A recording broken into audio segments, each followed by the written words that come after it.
For all of you in the media, you don't have to look at any of this as the opinions of Brian Mast or Chairman McCall or Darrell Issa or Michael Waltz or any other member of this. It's not our opinions. Every bit of this is founded within the transcribed interviews, within the interviews of individuals in hearings, the first-person perspectives of those that were on the ground or in the Pentagon or in Foggy Bottom or somewhere else in the Middle East, in the State Department somewhere, offering what they saw, what they witnessed, what they said, and what was ignored. And every single time that I was a part of a transcribed interview or a part of doing a hearing somewhere, the same two things constantly came to mind for me as this was going on. The politics were paramount above everything else. The date for withdrawal, September 11, that was paramount over everything in the very beginning. That was politics over national security objectives. The politics were paramount. Everything that was coming out of the White House during the time to spin what was actually happening, it was making the politics paramount, not the reality on the ground. What was coming out of there never actually reflected the reality on the ground as you look at timeline after timeline. And beyond the politics being paramount, you can look at it and you could say everybody and everything else that was contrary to the politics were to be considered disposable. What any NATO ally had to say or ISAF partner had to say, that was disposable information. What came across in a dissent cable from members of the State Department, that every effort was made to withhold that from us, that was meant to be disposable information.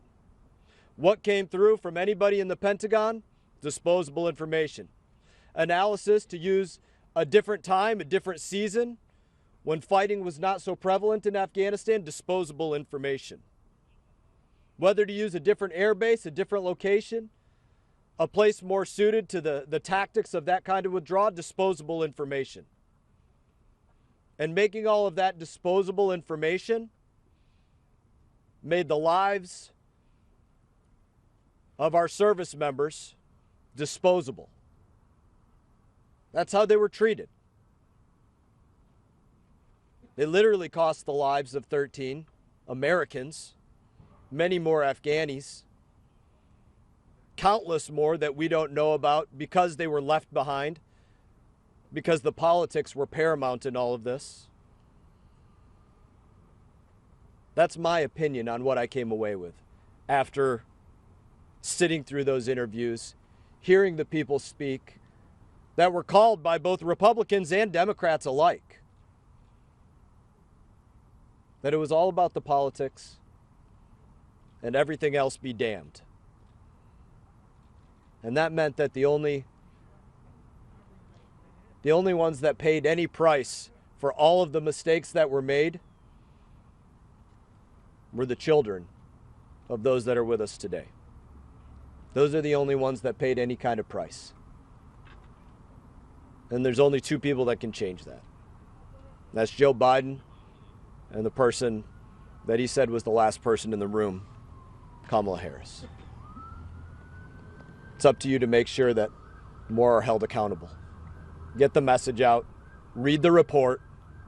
Read the first-person accounts of what took place, what was said, what was ignored, and what was disposed of. And help get the truth out there, because that's what this report is. It's a report of the truth.